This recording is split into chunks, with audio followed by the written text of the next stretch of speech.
Genesis Kapitulo 22.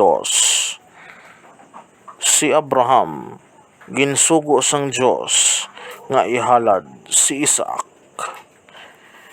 Sang ulihi, ang Dios nagtilaw kay Abraham.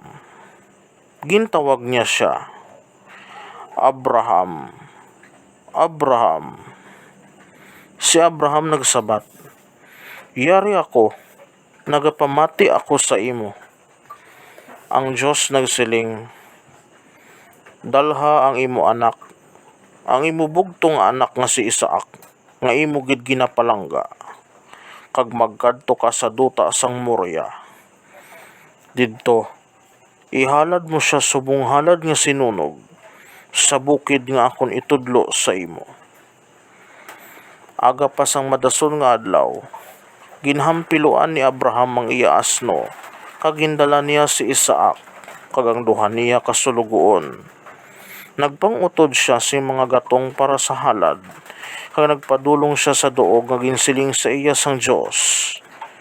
Sa ikatlong adlaw nakita ni Abraham ang duog sa unahan. Dayon nagsiling siya sa iya mga ulipon, pabilin kamo diri upod sa asno. Ako kag ang bata makadto didto sa unhan, kag magsimba, kag mabalik man dayon kami.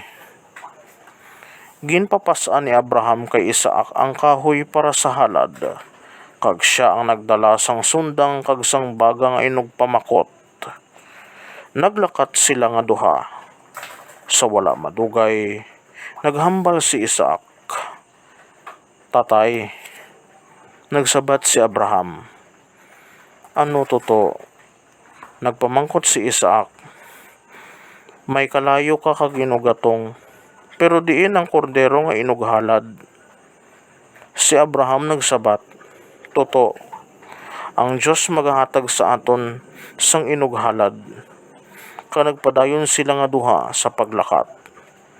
Sang makaabot sila sa duog nga ginsiling sang Dios, si Abraham naghimo sing altar, kag ginbangday-bangday niya ang mga gatong sa ibabaw sini. Gingapos niya ang ianak kag ginbutang siya sa altar sa ibabaw sa mga gatong. Dayon ginkuha niya ang sundang sa pagpatay sa iya. Pero ang anghel sang Ginoo nagpanawag sa iya gikan sa langit, Abraham, Abraham. Nagsabat siya, yari ako. Nagsiling siya, hindi pagpatup iyo kung pag-anha ang bata. Karon nahibalaan ko na nga nagatuman ka sa Dios, kay wala mo pag-idumili sa ako ng imubugto nga anak. Si Abraham nagpanghulong-hulong kag nakita niya ang isa ka lalaki nga karnero, ang iya mga sungay nagsangit sa mga kasiutan, kag hindi na makahalin. Ginkuha niya ini kag ginhalad subong halad nga sinunog sa baylo sang iya anak. Ginhingadla ni Abraham ina nga duog nga ang Ginoo nagatigana. Gani bisan karon ang mga tawo nagasiling, sa bukid sang Ginoo nagatigana siya. Ang anghel sang Ginoo nagtawag liwat kay Abraham gikan sa langit.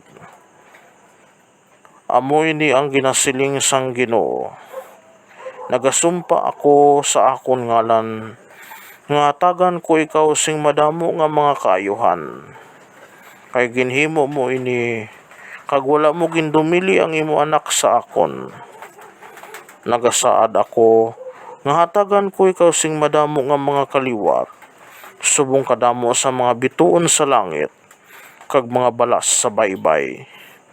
Ang imo mga kaliwat magadaog sang ilang mga kaaway, kag ang tanan nga mga pungsod sa kalibutan magapangayo nga bendisyonan ko sila, subong sang pagbendisyon ko sa imo mga kaliwat. Tungod kay nagtuman ka sang akon sugo. Si Abraham nagbalik sa iya mga ulipon, kag nagbalik sila sa Beersheba, sa diin nagpuyo siya. Ang mga kaliwat ni Nahor. Sang ulihi, si Abraham nakabalita nga si Nahor nga iya utod May mga kabataan na kay Milka.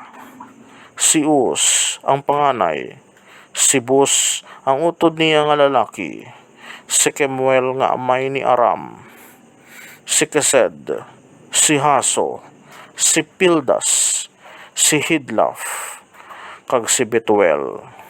Si Betuel amo ang amay ni Rebeka. Nagbata si Milka sining 8 ka mga anak nga lalaki sa kay Nahor, nga utod nga lalaki ni Abraham.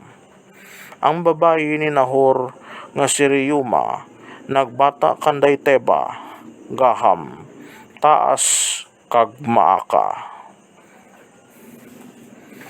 Mga kaabyanan, inyo bantayan ang ato naman masunod nga episode nga mo Genesis Kapitulo 23. Madamo gid nga salamat.